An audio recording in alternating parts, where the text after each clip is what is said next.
কৃষ্ণ রায়না ও একটা ক্রিমিনাল। অবশেষে থানায় হাজির হয়ে রুডির মুখোশ খুলে দিল কৃষ্ণ। অনুরাগের ছোঁয়া ধারাবাহিকে দেখা যায় আদিত্য যখন বুঝতে পারে যে যেই ঘড়িটা ওই থানায় যে লোকটি এসেছিল চাদর মুড়ি দিয়ে তার হাতে আছে, ওই একই ঘড়ি কৃষ্ণ রায় নামের ওই লোকটির হাতেও আছে। তখনই আদিত্য ওই সিসিটিভি ফুটেজের প্রমাণের জেরেই রুডিকে নিয়ে থানায় চলে আসে। কিন্তু রুডিও কম চালাক না। রুডি আদিত্যকে বলে, মিস্টার চৌধুরী, আপনি কিন্তু কোনোভাবেই আমাকে শুধুমাত্র ঘড়িতে মিল আছে বলে অ্যারেস্ট করতে পারেন না, থানায় এভাবে হ্যারেস করতে পারেন না। তবে আদিত্য রুডিকে বলে, যতক্ষণ আমি আপনাকে জেরা না করছি, আমি না ছাড়ছি, ততক্ষণ আপনি এখান থেকে যেতে পারবেন না। রুডি ভাবতে থাকে বোকা পুলিশ অফিসার, আর এই রুডির হাত যে কত দূর তা তো তুমি বুঝতেও পারছো না। রুডি বেশ রেগে গিয়ে আদিত্যকে বলে, আপনার চাকরি যাওয়ার সময় কিন্তু চলে এসেছে। বেশি বাড়াবাড়ি করলে তার ফল ভালো হবে না। আপনি কোনোভাবেই লজিক ছাড়া আমাকে আটকে রাখতে পারেন না। আপনি ভাবতেও পারছেন না আমার হাত ঠিক কত দূর।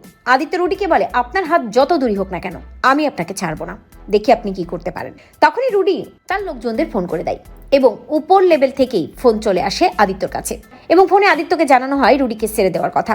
কোনোভাবে আদিত্য আর কিছু করতে পারে না, উপরের অর্ডার আদিত্যকে মানতেই হবে। তাই আদিত্য রুডিকে বলে, যান, আপনাকে ছেড়ে দিলাম, তবে মনে রাখবেন কোনো অপরাধী এভাবে গা ঢাকা দিয়ে থাকতে পারে না বা চালাকি করে থাকতে পারে না। ধরা তাকে পড়তেই হয়, শুধু সময়ের অপেক্ষা।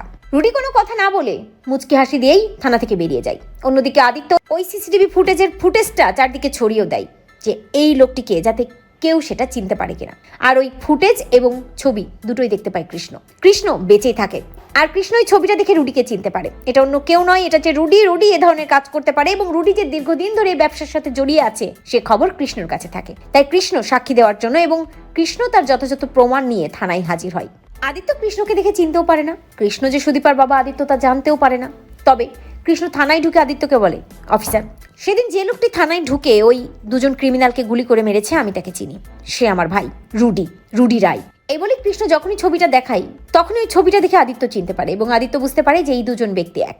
আদিত্য এবং কৃষ্ণ দুজনেই বেরিয়ে পড়ে রুডিকে ধরার জন্য, রুডির বাড়ি থেকে রুডিকে অ্যারেস্ট করার জন্য।